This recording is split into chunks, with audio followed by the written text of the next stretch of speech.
You're listening to the Murder Speaks podcast, the show that spills the tea about true crime. Here's your host, Wendy Hinbest. Hey, welcome back to Murder Speaks with your host, Wendy. And co-host, Brent. As always, I'm here to represent the audience, to ask questions and that you probably have, and try to fill in timelines that so that it makes sense to the audience. That's my role. I'm here, and I'm all ready for it. Okay, let's get started. So today's real crime story is about 27-year-old Jennifer Boyd of Bedford Park, Illinois. She was the daughter of Susan Boyd, and she had a sister named Rebecca. She was known for her free-spirited and kind-hearted nature. She was very close to her mother and sister. On her days off, she would take her grandmother out for lunch. She was a graduate of Lewis University with a degree in social work. She worked at public storage. It was just an in-between job until she could find something in her field. August 3rd, 2002, a man was loading items into his locker at public storage when he heard some puzzling noises. He heard several knocks from the storage unit adjacent from his. It was storage unit 39. And when he turned to leave, he noticed there was a lock on the storage unit, and there was nobody else there. So before we go any further, we want to mention we do have a store called Crystal Kiss. Crystal Kiss, that's Crystal with a K, exactly the way you would expect it to be spelled, just with a K instead of a C, crystalkiss.com. And what can you get there, Wendy? You can get women's true crime merch. We sell T-shirts, hoodies, crop tops, joggers, and a hat. Yep. And that's it. I always get the items wrong. That's the items. You can get multiple different styles of different sayings and different images on them. So go on there, look up the imagery or the saying that suits your interest in true crime genre, and pick it up. And with discount code MURDER15, that's MURDER15. You get 15% off. Yep. And if you're in the U.S.? Free shipping. So free shipping to the U.S. Again, all the items are manufactured in the U.S., so the shipping is free to the U.S. Everybody else, we're sorry. But we have kept the price down as low as we can for shipping. And the more items you buy, the cheaper the cost of the shipping gets per item. So if you're looking to buy a few things, make sure you buy 2 or 3 items and save yourself some money. That's right. Crystal Kiss with the K. crystalkiss.com. Yep. Back to the show. Yep. So he went to talk to the manager, but there was nobody there. There was a sign that said, "Be back in 15 minutes." So he went back to the storage unit and heard more knocking and cries for help, so he called 911. When the police arrived and opened the locker, they found a woman face down lying in a pool of blood. She was stabbed several times. On the side of the locker, there was blood smeared on the side of the wall. She was wearing a uniform that identified her as an employee of the storage facility. On the back of her pants, there were wipes of blood off a knife, almost as like somebody wiped the blood off the knife on the back of her pants. Oh, that's callous. There were no fingerprints or physical evidence left at the scene. But there was a purse sitting on the desk inside the storage facility office. The victim was Jennifer Boyd. She worked at public storage facility for 3 years and had recently been promoted to manager. Detectives processed the office for additional evidence. The office was in good condition, but they found a rental agreement that Jennifer started to fill out for storage unit number 39, but didn't finish. Oh, okay. There you go. There was no name or payment on the agreement. The public storage facility didn't have any cameras there at the time, and there were no cameras in the area. They didn't have any cameras at a public storage place? Nope. I mean, I would imagine, not so much murder, but a lot of people probably committing crimes and like trying to hide money or evidence or with drugs or whatever at a public storage.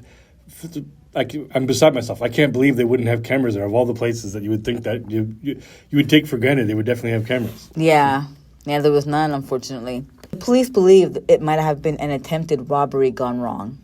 Have we established what year this is yet?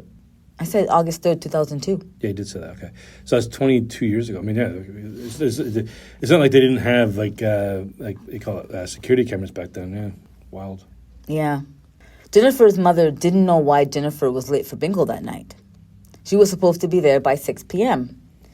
And Jennifer was the type of person to call if she was going to be late. So her mother called Jennifer's older sister, Rebecca, but she didn't know where Jennifer was either.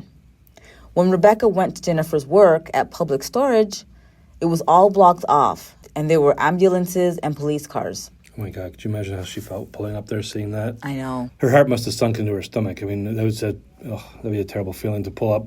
I mean, I remember the day when our daughter was working at a restaurant, and I pulled up and there was, 4 or 5 cop cars there because there had been not so much a stabbing, but somebody had cut somebody with a knife and somebody else had sprayed pepper spray or bear spray or something like that. I didn't know that at the time. All I knew was that there was a bunch of cop cars and an ambulance out front, and I had that sinking feeling. Yeah. But she was obviously okay, thank God. Thank goodness, yeah. And she no longer works there. She quit, obviously. Yeah. The chief of police told her Jennifer was killed. She called her uncle and told him to bring her mother to the storage facility. Jennifer last spoke to her mother around 1:20 p.m. that afternoon. She wanted to confirm that Jennifer was coming to bingo that night. A few hours later, Jennifer spoke to a coworker. She said to him that her 3:30 just walked in and let him go. That was the last time anybody heard from her. Okay, so we're getting a timeline down here. So sometime a little bit after 3:30 probably is when it happened. The investigators believe the attack had taken place between 3:30 p.m. and 5 p.m. So 5 p.m., is that when the other guy went looking for the... remember the guy in the unit beside her heard the knocking? So he must have been there around 5 p.m., I guess. Maybe it was around that time. Yeah. The medical examiner report confirmed that Jennifer died from her injuries. A deep wound to her neck and 2 deep wounds to her back. The autopsy showed she had a knife wound to her lung. She had a knife wound to the front of her neck that went all the way to her vertebrae. Oh, my God. Okay. Sorry. I don't mean to just keep on saying, oh, my God, but it's just so terrible. I know, it is. She was ambushed as she was stabbed twice in the back. The police wondered if maybe somebody close to Jennifer did this to her. But after talking to her family, they learned that there was nobody in her life that had a reason to hurt her. No, plus that rental agreement that was half filled up. Oh, I guess the question could be, did somebody she know show up to rent a storage locker, quote unquote, with the real intention of killing her? So they're trying to I guess just identify if there's anybody that they can start looking at while they're gathering evidence still. Yeah, that makes sense. Yeah. The news of Jennifer's murder spread quickly. Investigators received a tip from the detective at the Chicago Police Department. There was a series of armed robberies in Chicago, and the suspect was Maurice Render. He was a former employee of Public Storage and used his experience to stage inside jobs at the storage facility where he worked. Oh, yes. Okay, so highly suspicious. He would have known there were no cameras at the storage facility. He admitted to robbing other storage facilities, but he denied killing Jennifer. Right. He said during the time of the murder he was at home shopping for a wedding gown for his girlfriend. Then he said he went for a haircut and was running errands for his wife. Wait. His girlfriend or his wife? Well, his story kept changing. Oh, right, okay. His story kept changing. So even though his stories kept changing, though, the attack on Jennifer didn't match the pattern of his usual crimes. He wasn't violent in his robberies. Right. And during the robberies, he would put a gun under his shirt, but he never used a knife. And there was nobody that could connect him to the crime, so he was taken off the suspect list. However, Jennifer's credit card was used hours after her murder. It was used about 3 miles from public storage at the Shell gas station. Okay, there we go. Potentially, God willing, working cameras at the Shell gas station. Well, thank goodness there should be at the gas station. 2002, there should be. It wasn't taken from Jennifer's purse, so the police believed she had it in one of her pockets. The police raced to the Shell gas station to see if the cameras picked up somebody using her credit card. Mm-hmm. So the police reviewed the video, but the video, unfortunately, was too grainy. Oh, so they were able to see somebody, but they couldn't make it? Yeah, so all the police can see is that somebody was using pump 4, but they couldn't tell what kind of vehicle it was. And good luck getting fingerprints, because 100 people pull through there probably an hour, 100.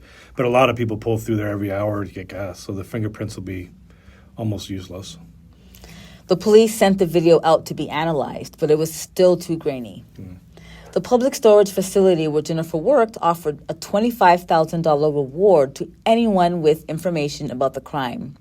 But the tips went nowhere. More than 2 years later, a man named Matt Christensen contacted police about the stolen credit card. He told police that his friend talked about having to get rid of a hot credit card in the days following the murder. What?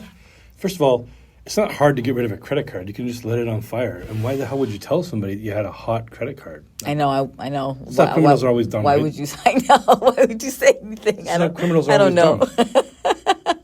This is how criminals are always dumb. They end up telling somebody like information that they don't need to tell them. Like there's no reason to go out there talking about this. Like, and it's the easiest thing to get rid of. You just hold it with a pair of tongs, set it on fire. Like, Yeah, I don't know. moving on. Matt and his friends were all burglars. They would. It's quite a friend group when all your friends are burglars. Hey, what do your friends do? Oh, John, he works at the Costco, and Anthony, Dave, and Rob are burglars. Yeah. They would find vacant storage units to store their stolen items. Yeah, that's what I'm saying. So why wouldn't you have? Okay, that's why I was saying earlier. You think you'd have cameras? Yeah. Because like that's the most natural place to think to hide stuff. Yeah. When the police approached Matt's friends, he denied any knowledge of the credit card or making a statement to Matt. The next lead came from a convicted armed robber named James Goebel. He wrote a letter while he was incarcerated about the murder of Jennifer Boyd. He asked for immunity to Jennifer's murder and for his charges to be dropped in exchange for the information about Jennifer's murder. But if he wants immunity from the murder, that means he was involved in the crime. Police went to the prison to talk to him, but he changed his mind. He didn't give any. He decided not to give any information. Maybe he was nervous. Maybe he was scared. He most likely talked to a lawyer, and the lawyer probably told him the cops have no clue, no leads. The case has been cold for 2 years plus at this point. The lawyer probably told him, shut up, because the cops don't know anything. And like you'll get out of jail for whatever crime you've committed, but if you're tied to this other crime, the plea deal that you're going to get, you're not going to get immunity for a crime involving murder. The plea deal you get is probably going to be like far longer than what you're in for now. So you may as well just shut up and hope and pray. Oh, you know what? I never thought of that. Yeah. I thought maybe he was just scared of the person who actually murdered her, but maybe that's a good point. It could be that he was scared of that person, and for some reason that person had contacted him. Who knows? Anyway, we'll see. The investigation was at a standstill for the next 10 years. Oh my God! So now we're 12 plus years. Yeah. Holy cow! Yeah, that's why you shut up. See, that guy's probably out of jail at this point. New detectives took on the case. They wanted to talk to Matt Christensen, but he died of an overdose in 2011. If you're looking for true crime merch with a great fit and feel, look no further. Crystal Kiss has a wide selection of clothes to brighten up your wardrobe. I like to wear clothes that make a fashion statement and says something about me. Like, our true crime and chocolate design describes me very well. I love chocolate and I love watching true crime, so they go hand in hand. Our hoodies are so soft and can be paired with one of our true crime joggers to make a super comfy outfit. Our true crime t-shirts fits true to size. For a night out, throw on a pair of heels and a crop top. Whatever you're doing, Crystal Kiss has you covered. You people in the US, get free shipping. You can also use discount code MURDER15, that's MURDER15, and save 15% off your entire order. Check out our wicked selection of true crime merch today at crystalkiss.com. The detectives talked to people close to Matt. A woman named Diane, who used to date Matt, talked to the police. She told police a story about an associate of Matt named Stephen Podkulski. She said Stephen came to her house and demanded to speak to Matt in private. So she pretended to go into a room and close the door and overheard their conversation. Stephen confessed to the murder of Jennifer Boyd. He told Matt that he wiped the knife off on her pants before he left the scene. And I bet that's a detail the cops never released. So now the cops are they're onto it that this is a 100% factual story. Bingo. That information was not shared with the public. Yeah, of course. She said she didn't share this information sooner because she was scared. Right. Makes sense. Makes sense, of course. I would have been terrified too. Your boyfriend is friends or at least acquainted with somebody that you know to have committed a murder. So, yeah, you'd be terrified. Exactly. He's been in and out of prison most of his life. Yeah. He was currently serving a 5-year sentence for burglary that was months away from being over. So the police talked to James Goebel. He was now out of prison. He told police that he was... Wait a second. Okay. So he was months away from getting out of prison, but I guess he got out early Because the cops wouldn't have waited months to go talk to him. No, that's what I mean. He was months away from getting out, so the cops wanted to talk to him before that happened to make sure that they wrapped it up before he got out of jail. Oh, so the cops went to talk to him while he was still in Yeah. jail. Oh, Yeah. it sounded like you were saying that he was out of jail. So yeah, he was currently serving a 5-year sentence for burglary. That was months away from being over. Yeah. So the police talked to James Goebel. So James Goebel was out of jail. They talked to James Goebel. Oh, they talked to James Goebel first. Yeah. And then Stephen is still in jail. Stephen is still in jail. Okay. Yeah. Okay, I was confused. That's okay. So he told police that he was with Stephen the day Jennifer was murdered. Right. They went to public storage that day to rent a locker to put stolen items from a previous robbery. And he observed Stephen and Jennifer walking out of the office and through the gate towards locker 39. He said he heard a scream, and Stephen had blood on his shirt. Okay, pause. So was James Goebel the person that was going to talk to them initially years before, but then decided not to talk? The one who wrote the letter. Right, okay. Yes. Yeah, so that's why he knew. Okay. Yes, because he was there. Yeah. He said he heard a scream, and Stephen had blood on his shirt. Stephen told Matt he pushed Jennifer in the locker to go and rob the other storage facilities. But when Jennifer put up a fight and started to scream, he stabbed her to keep her quiet. James wrote that letter because he thought he would be implicated in Jennifer's murder.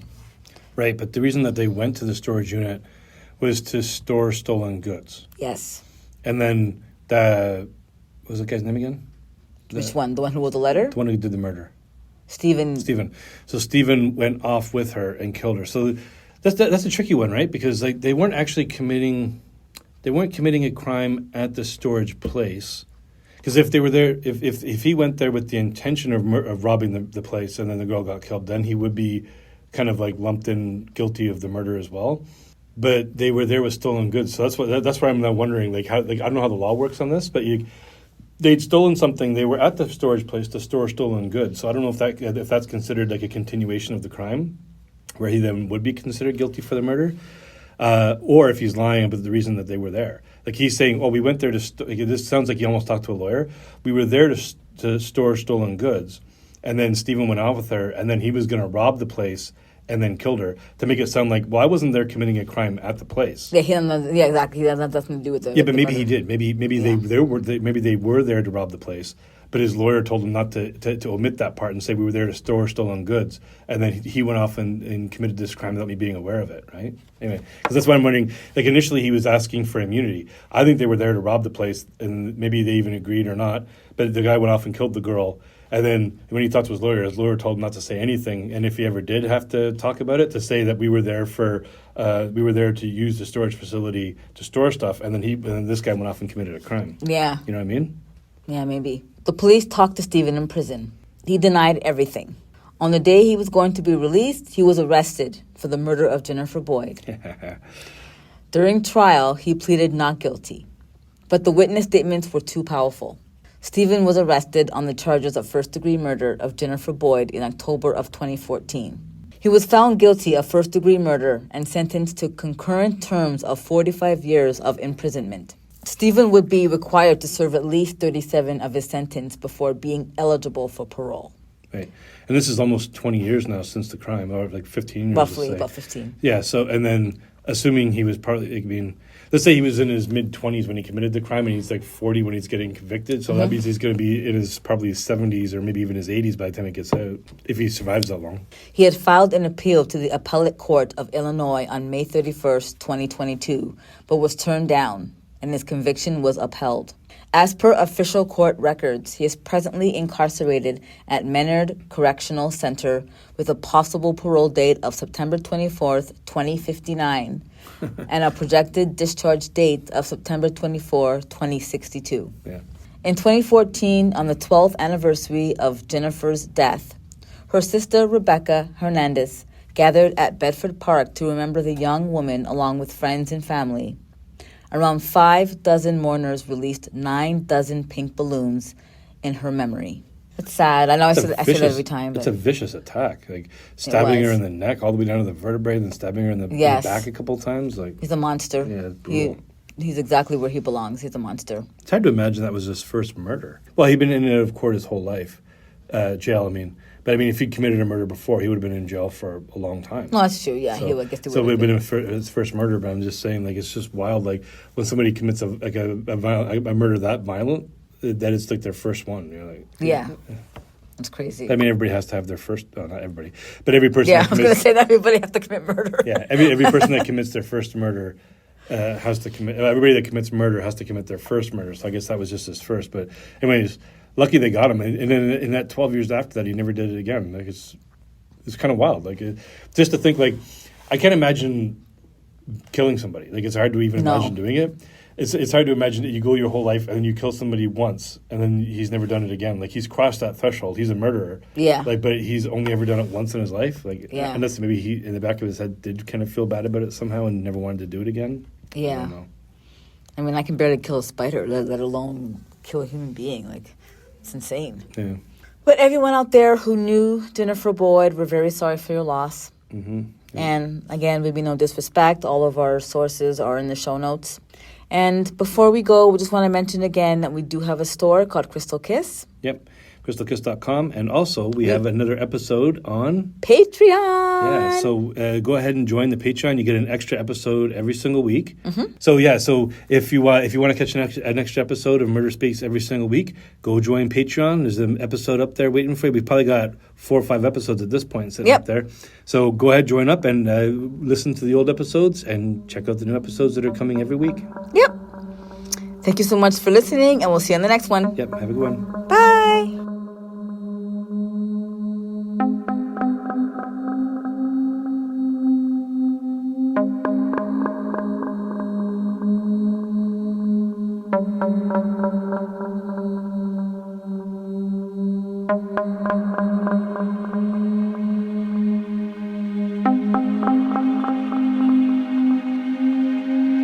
Thank you.